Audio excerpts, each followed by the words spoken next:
Hey, and welcome back to another repair video from my eBay repairs playlist, the playlist of videos where I go on eBay, Mercari, OfferUp, and Facebook Marketplace, and I purchase broken electronic items and try and repair them on camera. And what we have here today is a 2008 Nokia N78. Now, this N78 actually works. As you can see here, let's power it on. It works just fine. However, its keypad is loose. As you can see here, the keypad is coming off. I don't want to tug on it too badly because the ribbon is on this side over here. But we're going to take this apart and see what we can do to get this back in place. Pressing it down doesn't seem to fix it, so we have to find a different way to get this thing back in place. The buttons don't really work because they're not sitting properly, so we have to fix this. We have to find a way to fix this. I got it for the price on screen here, so it was like $20 or $18, something like that. Was free shipping from Albania, so it took about a month to get here. And yeah, so we're gonna go ahead and take this thing apart and fix it. I always wanted one of these things for my collection, but I kept putting it off because they're quite pricey online for what it is. But then I saw this one with this minimum issue, just the keypad. The keypad works, fully works, it's loose, so we got to figure that out. And I thought, hey, that's an easy fix. Let's just probably go ahead and buy this thing rather than just paying extra for one with a keypad that doesn't have the issue. It's just a minor fix. As you can see, some buttons don't press properly because the keypad is out of place, but everything else on this thing does work just fine. The camera works, everything works fine. So let's go ahead and power this thing off and take the battery out. We'll take it apart and we'll see what's up with it, see how we can fix this.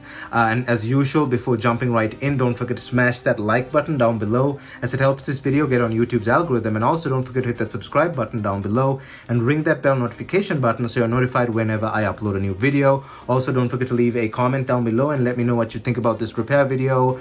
Do you own an N78? Do you plan on getting one for your collection? Did you own one at some point? Or whatever you want to let me know down in the comment section below. If it's a comment or a question, so we can answer whatever question you want, or we can start a discussion down in the comment section below. Also, don't forget to check out my social media, which is linked down in the description below, which includes Instagram, Discord, and Twitter. And now let's jump right into this video. So let's go ahead and take this thing apart. And you know how the repair videos work on this channel if you're a returning viewer here. If you regularly watch my videos, you'll know that we fast forward the basic take apart parts and we discuss the more important part. So let's go ahead and take this thing apart.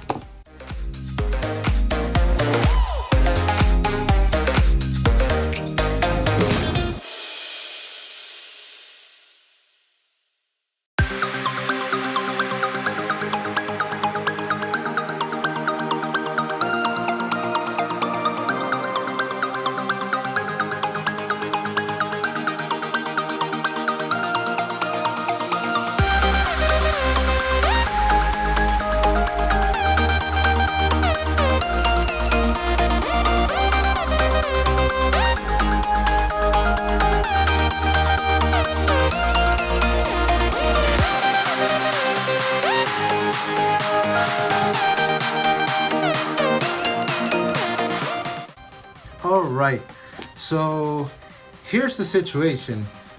This part is just one part. This thing has actually come unglued from the rest of it. So that's why it's just like hanging there. It's actually supposed to be just one part. And we got to figure out a way how to glue this back together. And I don't really have a special kind of glue that's not gonna damage the keyboard, because like I can put B7000 in there, but it's gonna damage the keyboard. So I gotta figure this thing out. So essentially the reason this isn't one is like the keyboard's flapping out. It's the glue has like all rotted away over time and just it's gone. So we have to repaste this together. The rest of the phone seems actually fine. It's just I'll probably take apart the rest of it, check the board out later. I mean, the phone works, but I kind of want to see what else is inside the phone. Probably just dust it out here. But I actually have to think how we're going to paste that back together. It's just simple glue. This phone does not have any external screws that hold it in place. Like I said, it has that weird it requires this rotating tool like thing to separate the body. So not an ideal design. but it is what it is. I guess that's something that Nokia wanted to do back in the day. This is the other annoying part. It does not want to come out that easily. Okay, now it did. So yeah, that's the rest of the phone. That's the main board there. Everything seems fine on this phone. There's nothing that's like damaged or anything. It's just got your discoloration and stuff. It's not too dusty or anything, so we'll just go ahead and put the board back where it was.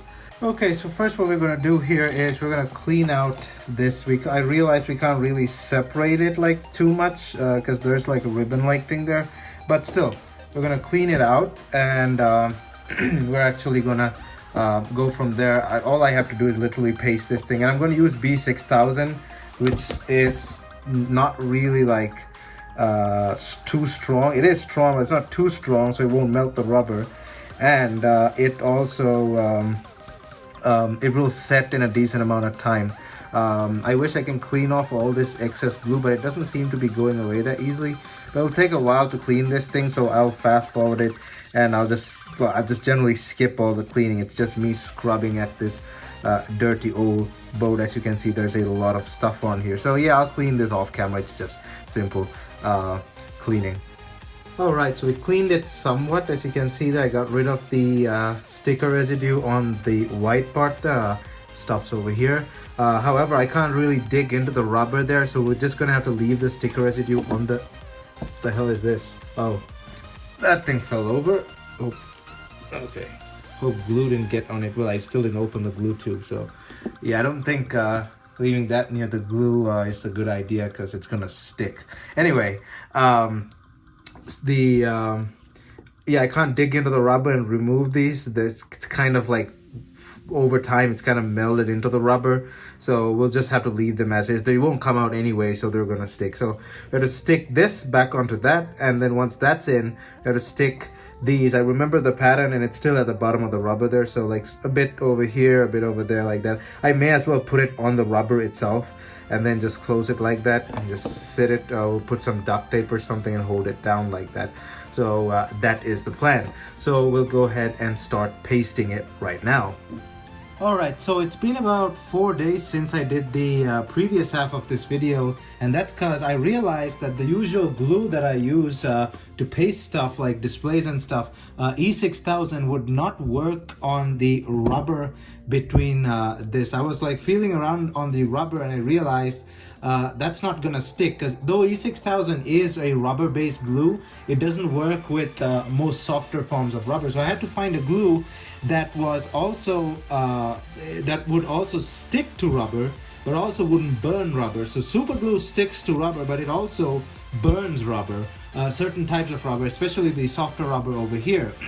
So it had to stick to rubber. It also had to not burn rubber, and even more, it had to also be flexible, because super glue is hard, and this is going to be pressed a lot, and that will crack eventually and give way. So it had to be a flexible super glue that didn't burn rubber and also stuck to rubber really well. So I had very limited options, but then I remembered this thing exists, the Loctite gel super glue. Now this is a gel super glue, it's not the runny super glue, and it takes a while to set. It's not instant, and the bottle is also interesting. As you can see, you can squeeze the sides of this bottle. I've used this before, and it's a really good product.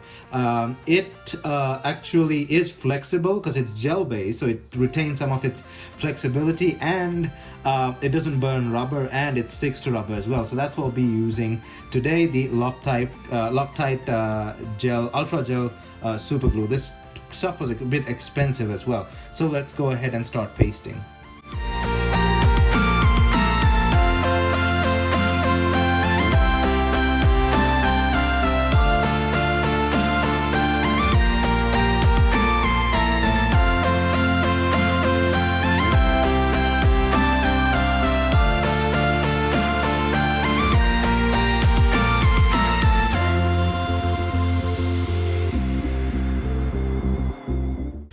Alright, so that is setting, and we'll give it about 24 hours to set totally. Now that was one downside with the Loctite gel glue. It does not instantly set like normal super glue. It kind of sets within 10 minutes, But considering this phone is, like I said earlier, the body is like pressure fit into place using the gray rim around it, like taking the frame basically.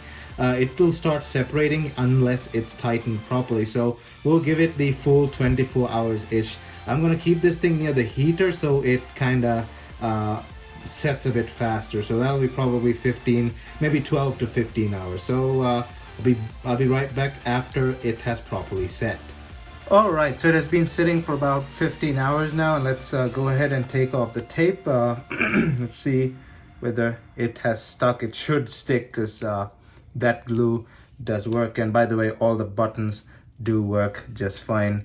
As you can see, all buttons are clicked. Well, you can't see because the buttons are kind of flush with the body, but all buttons work just fine.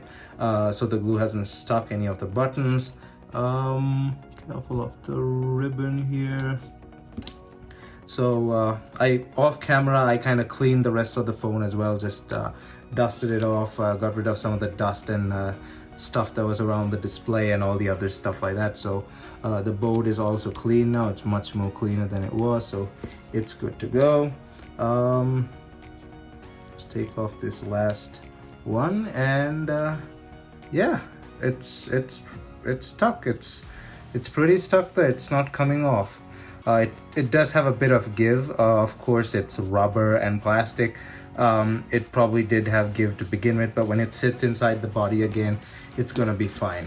So let's go ahead and put this thing back together, and we'll see how it works. I'm sure it'll just work just fine as well. So let's go ahead and do that.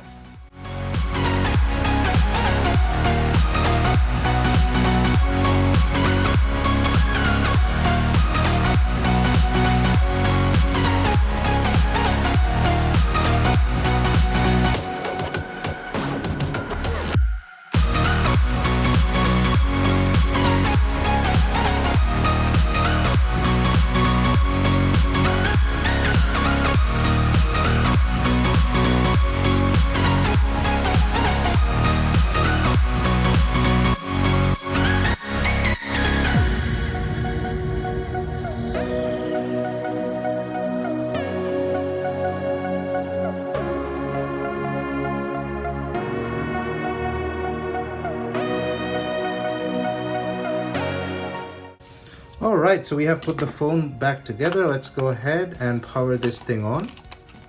So this lock-like thing here is broken, but there's no real way to fix it.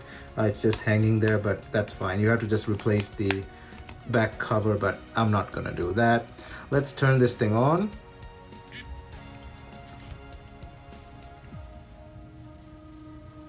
I'll skip the loading screen. Alright, so we're in the interface here, and I try to correct the keyboard being crooked there, but it's actually, I think the display could be crooked, but I don't know. I lifted it out again off camera, well, sort of lifted it out and put it back in. It doesn't sit properly. It could actually be that I pasted it a bit crooked, but that wouldn't make sense because all the buttons work fine. As you can see here, all buttons work just perfect. Where's that menu button? There we go. Menu button works fine. It's kind of hitting the side there, but that's fine. Then we have C, that button, this thing, the music button, that also works fine. So everything does work fine. So the keypad is working and it's holding together. It's just a bit crooked. That's no big deal. That's just the annoying frame. Most likely the frame doesn't really sit. The display doesn't really sit properly that well either. That's one downside of having clips and stuff instead of just straight up screws. But it is what it is. So anyway, this repair was a success. The keypad is holding in place, and definitely stay tuned for upcoming videos on basically the ringtones videos and the retro style review video and all the videos that I'll cover on this phone. Probably cover the keypad itself. It wouldn't count as a weird design because it's not that weird. It's just a bit simplistic or minimalist. However, that doesn't count to a weird phones playlist video. However, definitely vintage tech showcase playlist and ringtones videos are definitely coming, so stay tuned for those. This repair was a success, and as usual, if you enjoyed this video, don't forget to leave a big thumbs up on the like button down below. And also hit that subscribe button if you really like this video, and ring that bell notification button so you're notified whenever I upload a new video. Also, don't forget to leave a comment down below and let me know what you think about this repair. Do you have an N78? Do you want to get one? Whatever you have, maybe some questions, leave a comment down below or a question down below and we can start a discussion, or I can answer your question. Don't forget to check out my social media, which is linked down in the description below. Thumbs up, and I'll see you guys in my next video.